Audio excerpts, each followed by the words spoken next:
the Queen of Resilience, sits down with each incredible author featured in this highly anticipated anthology. In this captivating series, we delve into the depths of each author's chapter, exploring the hows and whys behind their desire to share their experiences with multiple sclerosis. Prepare to be inspired as these courageous souls recount their triumphs, their challenges, and the resilience that fuels their spirits. Welcome back, listeners, to Whispers of Resilience, our MS story. Today, I've got with me Lachlan. Now, Lachlan's all the way up in far north Queensland. How are you, mate? I'm good, thank you, Justin. Now, some might say, why are you here? Because you don't actually have MS, do you? No, I'm a bit of a ring-in. You are a ring-in, and we love you anyway, Lachlan. So, Lockie, you were diagnosed with MS, but you don't have MS. Is that correct? Yeah, originally when I did the first test, I had MRI scans, CAT scans, lumbar puncture, I had everything. And they couldn't find anything to label me with. And after about 7 years, when I could no longer work and I applied for the disability pension, I had to actually have something. Yeah. But they put you down as having MS, but they weren't quite sure what it was. That is correct, yes. Yeah. Now, I'm going to do a fair bit of the talking today, listeners, and Lockie will probably just reply in one or two words. So, Lockie actually has PLS. Now, PLS is the big brother to MND. Is that correct? The little brother. The little brother. Well, the slower acting one. So very slowly progressing. Yes. So MND, or motor neuron disease, as we know, happens quite fast, and PLS happens slowly. So we included Lockie, I included Lockie in the book to raise awareness that sometimes misdiagnoses happen and that PLS is close to MS as well, with a lot of the symptoms that you actually have. Is that correct, Lock? That is correct. So Lockie's voice and throat has been affected by the PLS, hence why I'm doing a lot of the talking here.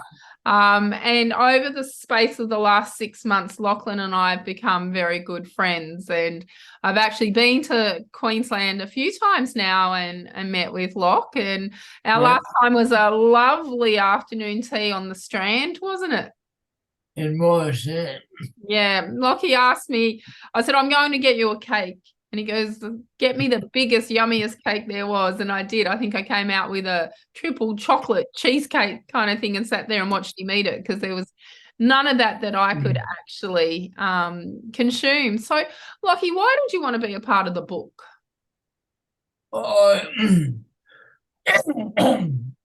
I just wanted to tell my story and let other people know that even with a condition like this, you can still be part of the community and you can still be active and do things.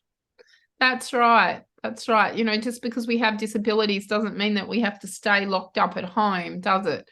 That we are still, you know, a valuable member of the community, of society. And Lockie's done some amazing photography work in his time. And actually, just then, I've just spent the last 3 days at the V8 races taking photos. Nice one. So the V8 supercars are up in Townsville at the moment doing their bit this time of the year, and that's fantastic that you're still out taking photos. And no doubt you would have been in there in your racing scooter. I was. but Yeah. I didn't get there in time to enter in the qualifying races. As you can hear, listeners, Lachlan still has a good sense of humor. And he's got the yellow flash. You should see it. He's on his third set of tires. And how many Ks have you done on your scooter? 6,500. 6,500 kilometers on a mobility scooter. In the last 15 months. In the last 15, that is just incredible. Some people don't even do that in their cars. Absolutely incredible. And when I met Lachlan, I thought it was a brand new scooter. And I'm like, oh, your tires are hanging out pretty well. And that's when you said to me, no, they're my third set. So I'm like, oh, okay. I'm like, do you take it through the car wash and give her a burl through the car wash? We're having a bit of a laugh, weren't we, Loch? That we were. So you wanted to give back. You wanted to make your story, tell your story so more people are aware. And there isn't much about PLS out there either. When you told me that you had PLS, I'd never heard of it. Yeah. So there's not a lot of people haven't know. no. I mean, they all push like MND and obviously MS. That's why we're here today, but not the PLS. So, we're hoping to raise a little bit more of an awareness on what Lockie has. And, there may be some other people out there that actually fit into the PLS category and not the MS category as well. So,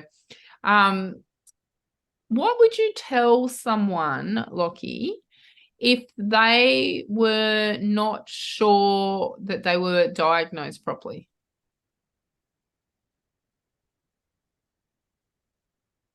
Well, I went along for about 7 years with no diagnosis.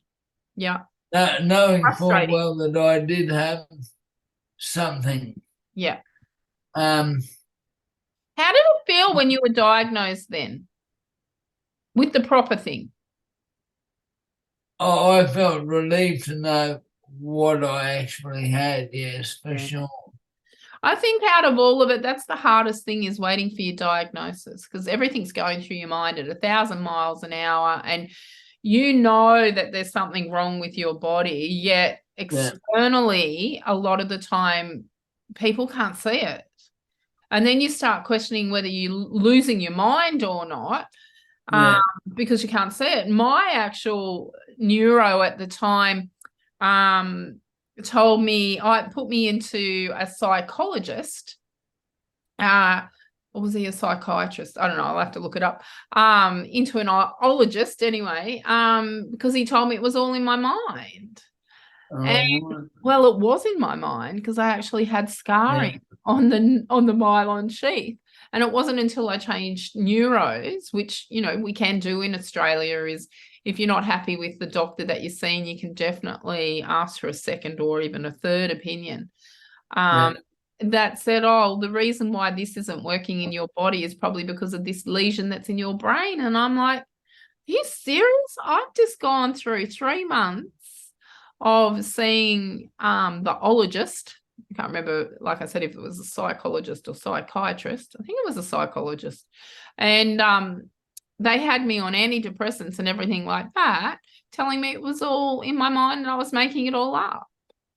So, we are fortunate that we do live here and that we can get, other opinions, second opinions. And, doctors are only human as well, and they do make mistakes, as we will know. Right. I mean, the majority do a fantastic job, but then occasionally you get one that is a faux pas. As with anything. That's right. Yeah. Mine here and there. Yeah, that's right. Lockie, how do you spend your days? Well, usually I get my carers to come in early. Yeah, from NTIS. They arrive at 7. Yeah. They're actually forcing me out of bed. Right. And they're here for 2 hours. You can tell that you live in a warm climate, because if someone came in here at 7 a.m. and it's like minus something or zero, I'm not getting out of bed. And there's a method in my madness that lets me get out and get started on the day reasonably early. Yeah. And so do you have support workers that come and put you to bed? No. Only in the morning. Yep. They come in and they'll cook breakfast for me, put the washing on, hang the washing out, make my bed, sweep and mop the floor, empty the rubbish, and all that sort of stuff. So do you get a cooked breakfast every morning? I do, yes. There's some perks to being disabled, isn't it? I could as well, but I don't. I have fairly simple taste, but just What do you have for brekkie? Come on, share with the listeners. What does Lachlan eat for breakfast? Usually eggs on toast in some form, whether they be poached, fried, an omelette, scrambled. Yeah. Usually eggs on toast. And bacon? No, just the eggs. If I have an omelette, I have some other ingredients in that, but usually just the eggs and a cup of tea. Wow. I'm good to go. You're living like a king, mate. And a piece of fruit, usually a banana. Oh, nice. And then so you get your own lunch? Yeah, I'm usually out at lunchtime. Yep. I go to all my own appointments, doctors, dentists, massage, or whatever I'm doing. I transport myself there on the scooter. Okay, yep. Cool. What's another question I can ask you? What have you got out of contributing into this book? Mainly, I suppose, the fact that I can do it. Yeah. I've often wondered about writing a book. Is how hard is it? Where do you start? Where do you finish? All that sort of stuff. So that's probably the biggest thing I've got out of it. And you've probably lit a fuse for me. I like that. I like that idea, because you've come into Morpheus's writing group now as well, haven't you? I have. Yeah, so I think there's quite a bit of writing left in me. I love that, Lachlan. I love that. So what are you going to write? Probably a bit more about my life, my own life. So a memoir? We're working on a memoir? Possibly, yes. Possibly. That's And the I've got a lot of information about family history. Yep. And I looked at I'd like to put my family history in a book format. There you go. There's 2 books. Yeah. 2 books. You're going to be with me for a while yet, Lachlan? That's okay. We welcome you. Welcome you. And you can follow us on Morpheus Publishing Facebook page. The website is well, hopefully by the time this goes live, the website's up and going properly. Or you just contact me, and you'll be able to purchase Lachlan's books through Morpheus, and they'll be available on all major platforms as well when he gets them written and we get them published. So exciting times ahead. Did you ever think, Lachlan, that you would be a published author? I didn't know. And how have people reacted when you've told them that you're going to be a published author? They can't quite believe it, but they're very happy for me. That's fantastic. That's fantastic. So there's a dream that's come true, but you didn't even know that it was a dream at the time. You're correct. Love that. Love that. So if you're in Townsville and you see this yellow streak whizzing past with a man with long curls out the back, it's Lachlan going to take some photos down the Strand or sporting activities, stuff like that. So, and you can always pull me up and have a chat. I don't mind chatting in between coughing. Yeah, that's right. You just got to take your time, don't you, mate? Yeah.